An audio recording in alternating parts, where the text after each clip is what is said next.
Today I was just remembering about some items and then I found something else as usual.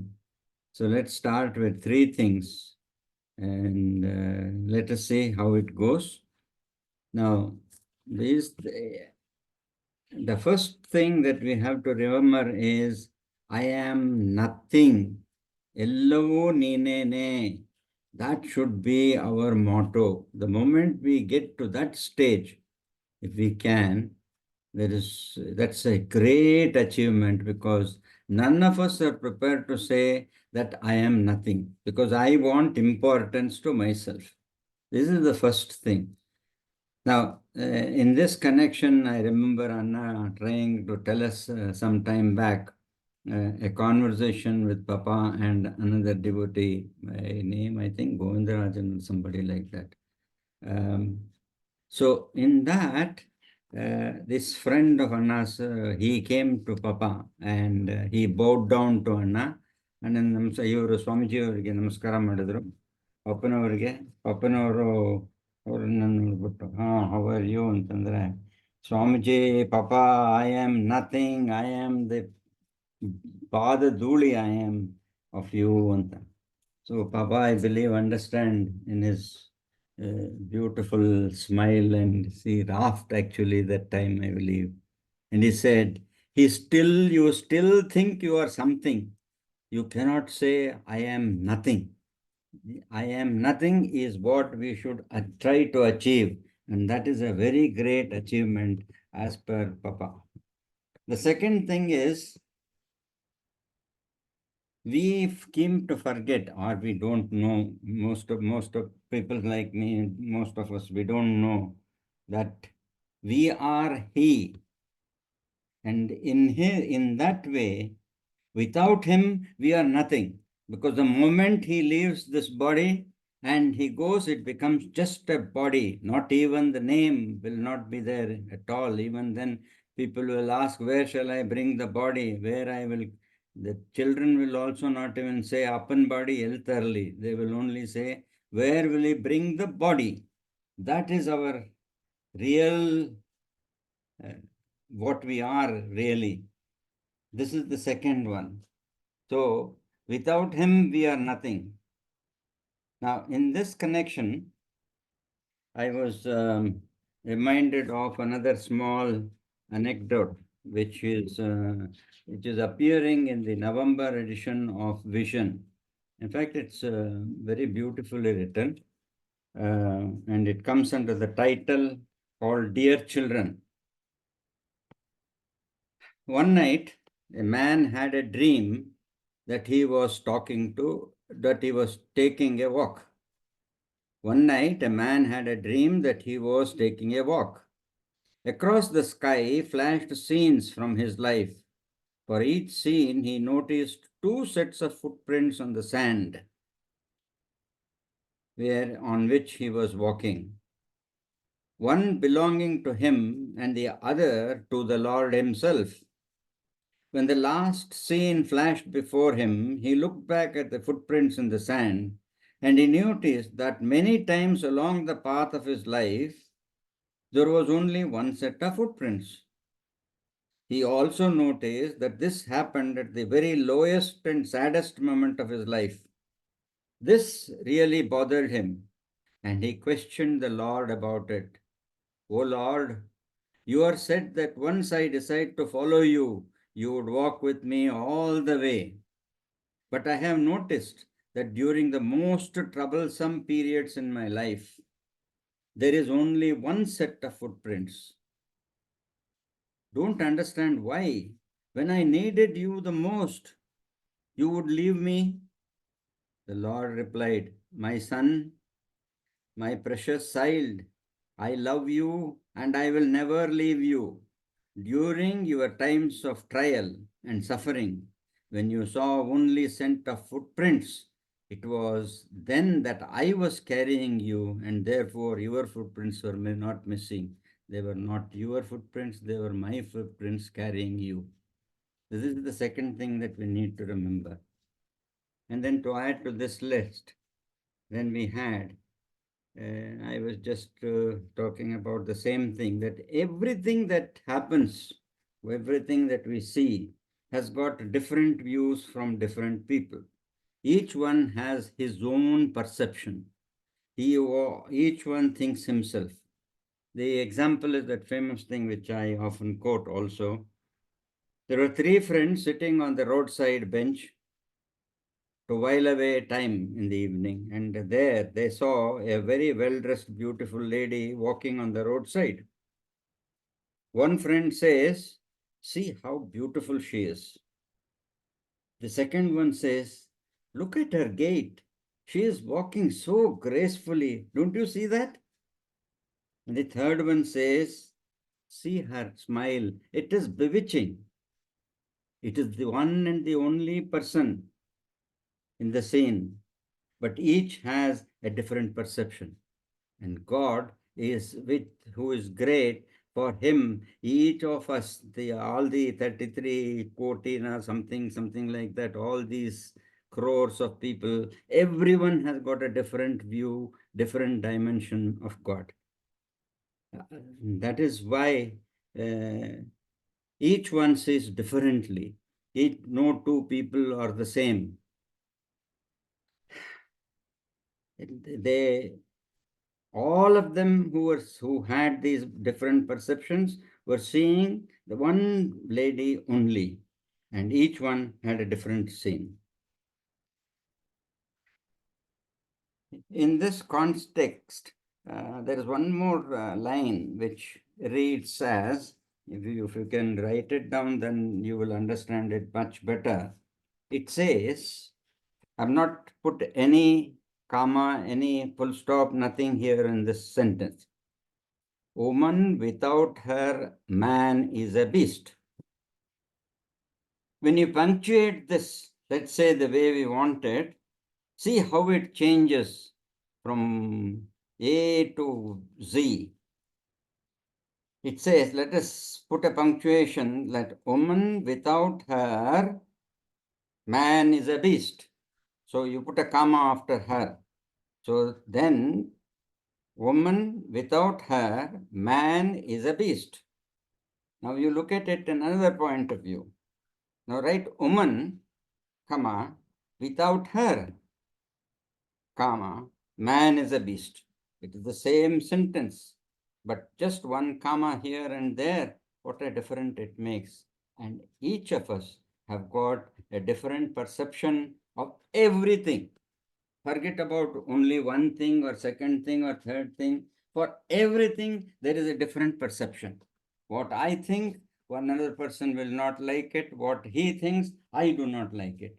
And it goes on and on and on. And this is how things, a very simple example, which we can ponder on and see how true it is in our case. Let's come back to a little more serious thing. Now, I don't know why I remembered Mataji's used to tell us, don't get carried away by what the newspaper writes and don't read the newspaper. Nowadays, it is not the newspaper, it's the WhatsApp, which is much more, the moment you open your WhatsApp, you will find at least 50 of the messages lying there for you to either delete or to ignore or to throw it away or whatever you want to do. So it is very applicable in everything. And she used to say, don't get involved in the news that you read, because it leads us away from what she wanted us to do. She wanted us to take Ram Nam and nothing else but Ram Nam. She said that is the end all of it. Papa used to say, take the Ram Nam, irrespective of what you understand, what you don't understand, take his name. As much, even there is one line which is often quoted as, even if the time is so very less, take in that less period itself, take Ramnam. It will get you into a habit of taking Ramnam whenever we are free. And this may lead us somewhere. And there are people who have reached the highest goal also. So, and to explain this, we see a lot of nowadays the news that and news and the WhatsApp is full of uh, uh, the happenings in the Middle East, where a lot of people are getting stuck. The Gaza and the West Bank and Israel fighting. We'll come to the explanations later on, but what the example that the people are stuck in the, like, the words which say the people are stuck in the tunnel of construction. This is another huge news which is coming, and all of us, we sympathize with everybody, but we are unhelpful, and we will not stick to the subject. We'll charge shifting. That then we'll go to the politicians, then we'll go to the concerned people, then we'll talk about people who are stranded. All these will come up. Now, the Gaza Strip and Israel and Gaza. The first news is that we will say how bad Israelis are. Now, we do not know what exactly has happened, how this has become, Israel came into existence, how things are working out there, how were they managing these people. And if you go back, you will find that in the before, in the Second World War, when the World War has happened and Hitler started killing the Jews left, right, and center, and after the war was over, there was only, at that time, there was only the the land of the Arabs there, and there was no Israel at all. So they said, then they saw the way Hitler killed all the Jews, irrespective of whether they are involved or not involved. All the concentration camps were full of them, and they killed them left, right, and center. And that was when they said, okay, let us give these people some land. And according to history or whatever it is, there was a place like Israel once upon a time, somewhere where the Bethlehem is at the moment. And therefore, they wanted to give this. They wanted to give this land to them. So in that light, when they gave it, so many things happened, and finally Israel came into existence, and they made a desert into a very fertile land. But what comes to our view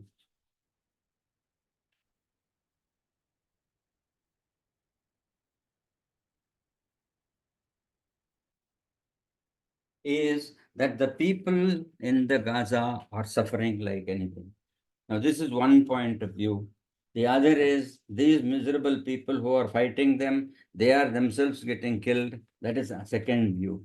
So, with like this, all this which I was talking about now will only hurt us badly when we look at them, because we form opinions.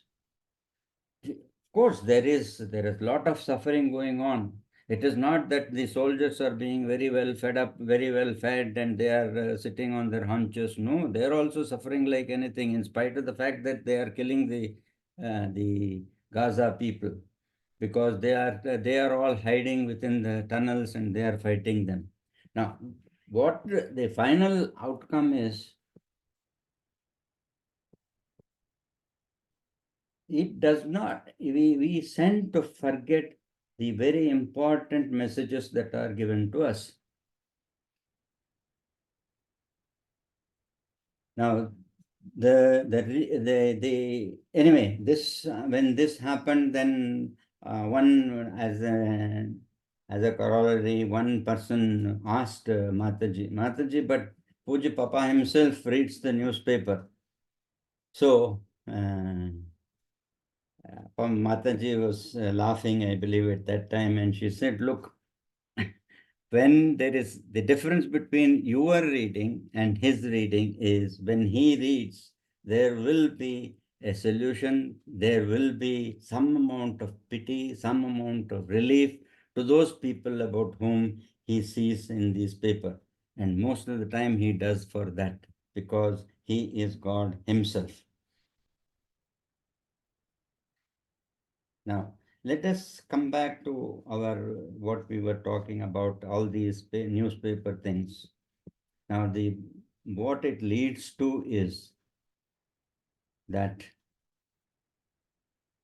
we see the prayer, universal prayer. There he says, He is the creator, protector, and destroyer of everything and anything and everything. So, nothing is in our hands, everything is He Himself doing. And and when we really look at it, we see that we have, in spite of whatever is happening around us, we cannot do anything but to think of something bad and making our lives miserable itself because of our helplessness. Instead of that, like as I said, we should take the name of the Lord as Papa gave us this mantra, Om Shri Ram Jai Ram Jai Jai Ram. And the second aspect of it is that He is in all and He is everything. Now, if that is the case, then who is killing, who is destroying, who is causing misery, and who is enjoying? All is He Himself. Like the famous saying, Brahma Satyam Jagan Mithya Jivo Brahmaivana Paraha. In that, it says that it is He Himself everything. And what we see as the Jagan is Mithya. It is that this is the Upanishadic Vakya, where we can take our refuge.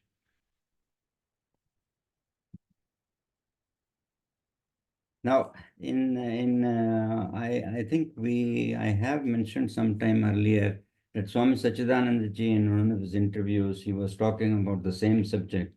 He says they when there was a thief and he was caught by the police and then he was produced in the court and he was put into jail. So Swami Sachidananda Ji in his famous smile, he said, he himself is acting like the person who is catching hold of another himself who is the thief. And then he himself is the police who will catch. He himself is the judge who will give the judgment also. So everything is he. Therefore, keeping all this in mind, we should stay away as far as possible by reading all these things which we feel is wrong, and it only makes our lives miserable and difficult because we do not understand the ways of the Almighty.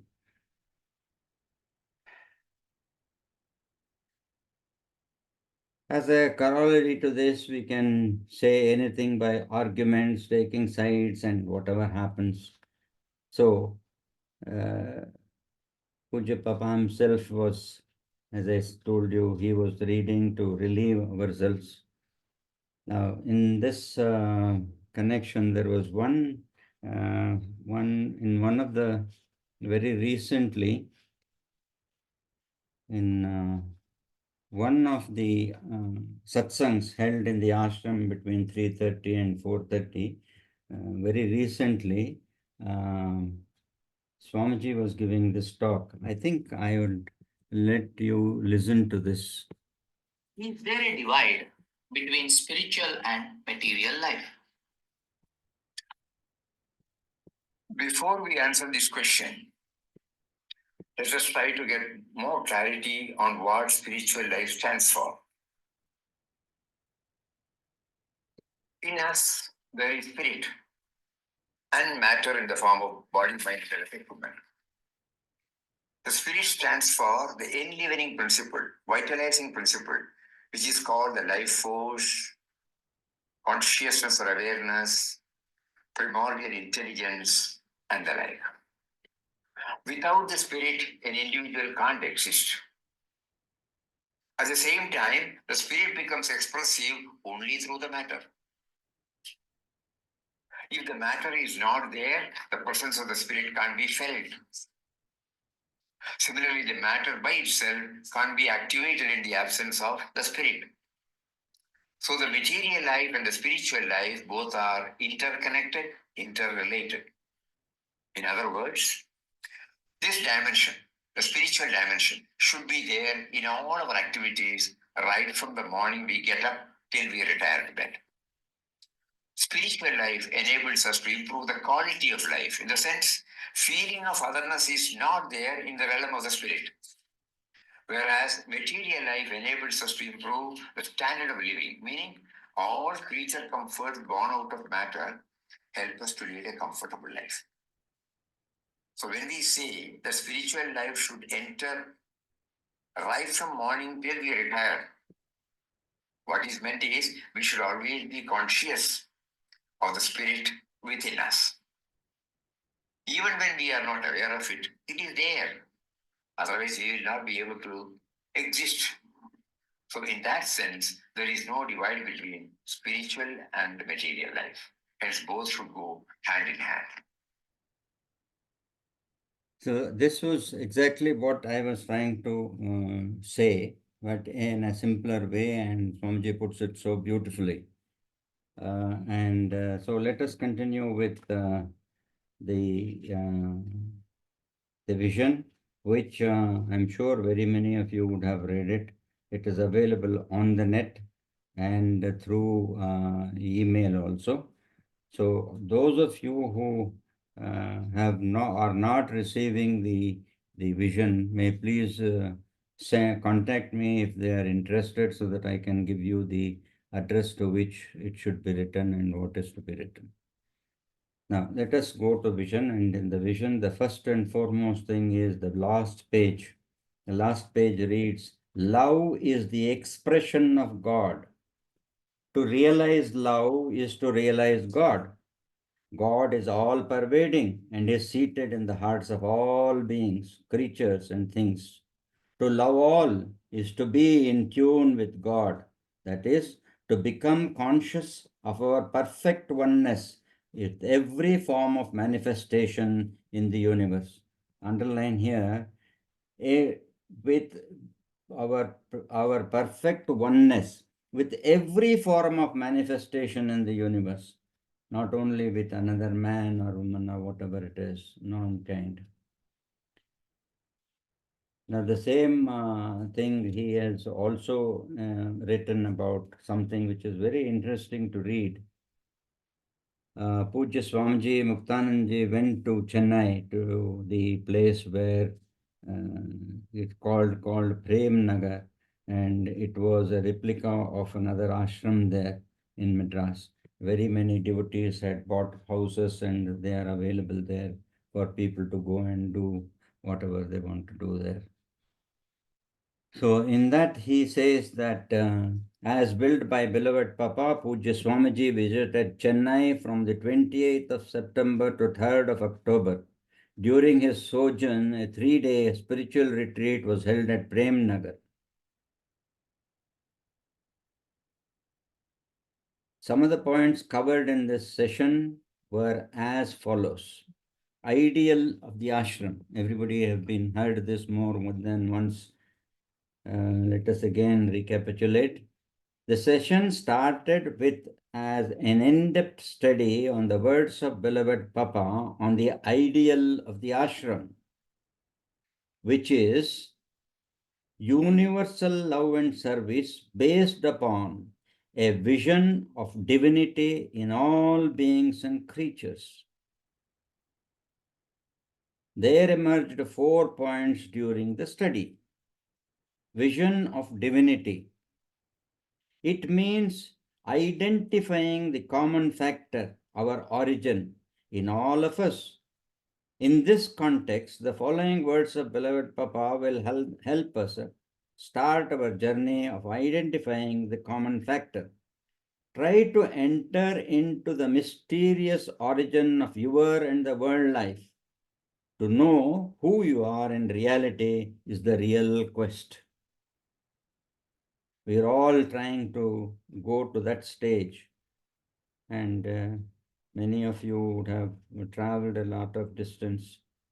Some we are trying to still enter into it. The origin, the second point which was done is the origin. When an effort is made to move along in this direction, we realize that although initially we thought that our parents were our origin, we can soon infer that they were merely the instrumental causes, because they were also born to their parents, who were in turn born to their own parents, and so on and so forth. At best, we may be able to track them back to a few generations, but not all the way to the first cause, origin. Now our effort turns to getting to know the origin from which everything has sprouted, including us.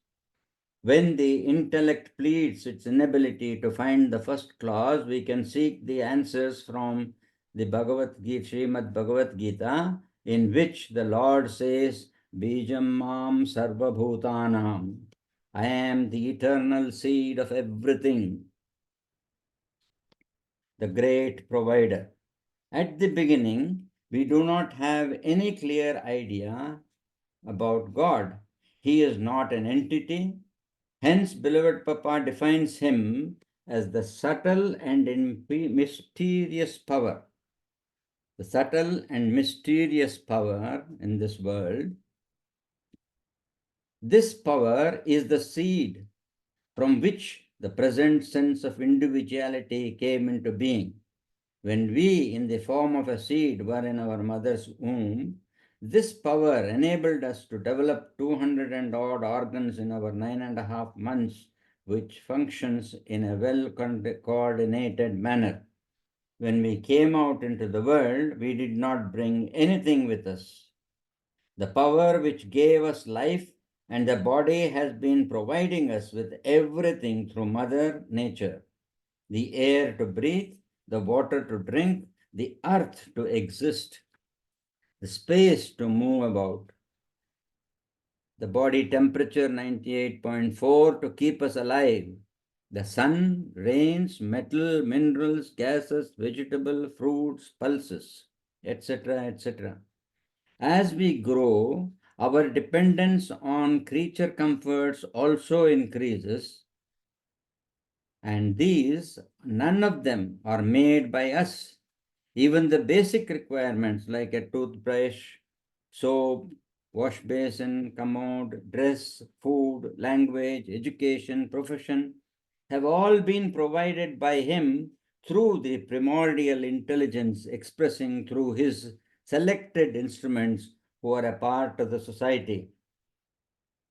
Now we realize that we are what we are because of the bounteous gift given by him through Mother Nature and society. But when we deal with men and matters, we do it from our me and mine level, obviously of our original nature. Should we not remember our origin and react based upon that? Constant remembrance of our origin keeps us see the common factor in as many creations as possible, facilitating the expansion from me to we, and then from we to him, which in turn reduces the dominance of me and mine. Mutual love and service. Ashram is a school where we come to learn universal love and service. This is the place where every effort will be made to cultivate the spirit of mutual love and service, so that what is realized within its wall may prove as an example for the right conduct of human life in the outside world. These were the words told by Papa when he was inaugurating the ashram in 1931. The Lord is our help and guide. We have to depend on him for anything and everything. We should endeavor to become aware that the sense of individuality Mother Nature and society exist because of him, and because of him only. Therefore, our reliance on God should be total, knowing that he alone is behind everything. Home of love and bliss, we should feel a sense of belongingness towards the ashram. When we are at home, we will not find fault or complain even if something goes wrong. We will merely try to set right the situation in whatever manner possible. There is the three-way path. To facilitate this expansion, beloved Papa has placed before us the triune path of Nama, Seva, and Dhyana. Nama for remembering him, Seva to serve him in all forms, animate and inanimate, and Dhyana to feel his presence within and then without. Daily routine in the ashram, the programs in the ashram set by Pujya Mataji serve as a reminder on the ideal of the ashram and are a means to connect ourselves with it very often. So this is up to half of it. The other half will continue in the December copy, and God willing, Papa willing, most probably I would, maybe it will be possible for me to read that also to all our friends here. The first page, when we come to the first page, it is normally as soon as we hear the word love, what wells up in our mind is the sense of closeness or intimacy with an object or person. At the same time, we have also learned from experience that love based on physical affinity is not long lasting and therefore a source of misery both to the lover and the loved. It is only when we come into contact with a spiritual perceptor that we understand that love based on the feelings of spiritual oneness is the true form of love. Our Gurudev, beloved Papa Swami Ramdas, amplifies this theme thus: divine love is the highest attainment. All spiritual practices should end in this sweet consummation. Love is the end of the quest. See that you are absorbed in God, who is love and becomes an image of Him. Let all our emotions be of love. Life is dry and insipid if it is not filled with love. The words of Peace Pilgrim explained it further. If you have a long face and a chip on your shoulder, if you are not radiant with joy and friendliness, if you are not filled to overflowing with love and goodwill for all beings and all creatures and all creations, one thing is certain: you do not know God. Now, this paragraph is from a book called Peace Pilgrimage, written by one person who walked the length and breadth of the USA, spreading the message of love, and that love was universal love, and that is produced here.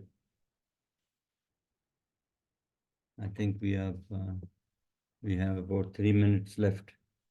Maybe I can read one more page.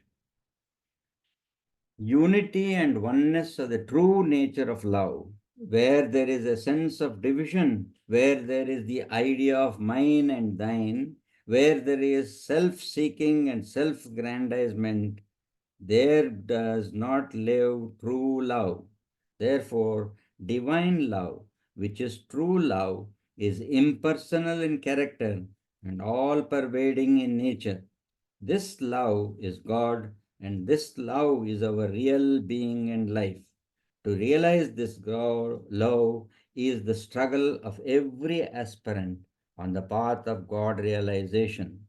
Again, a doubt is raised when two persons are engaged, say in a talk, and out of whom one is self realized soul, and how would he commune with the other or look at the other having the consciousness of oneness in him?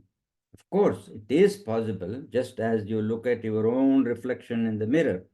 There you are distinctly two different forms. One is yourself and the other one your image in the mirror. But you know that the two are really one. So also your attitude towards all life and manifestation is that you are the one with all that appears and moves in the universe. That is, each and every one of us are the same because the spirit within us is the same. Om Shri Ram, Jai Ram, Jai Jai Ram. I don't know. Papa again goes on with it. It has often been asked whether divine love is realized and practiced on the dual plane or on the non dual plane. It is a mistake on the non dual plane. It is a mistaken belief that love acts merely on the dual plane without an underlying realization of oneness between the lover and the loved. In fact, the flow of love starts in its outward expressions from its basis, which is infinite and impersonal truth. Om Shri Ram, Jai Ram, Jai Jai Ram. Om Shri Ram, Jai Ram, Jai Jai Ram. Om Shri Ram, Jai Ram, Jai Jai Ram. Shri Ram, Jai Ram, Jai Jai Ram, Shri Ram, Jai Ram, Jai Jai Ram, Shri Ram.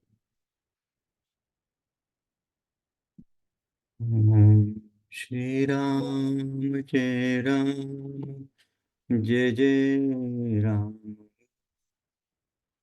Shri Ram, Jai Ram.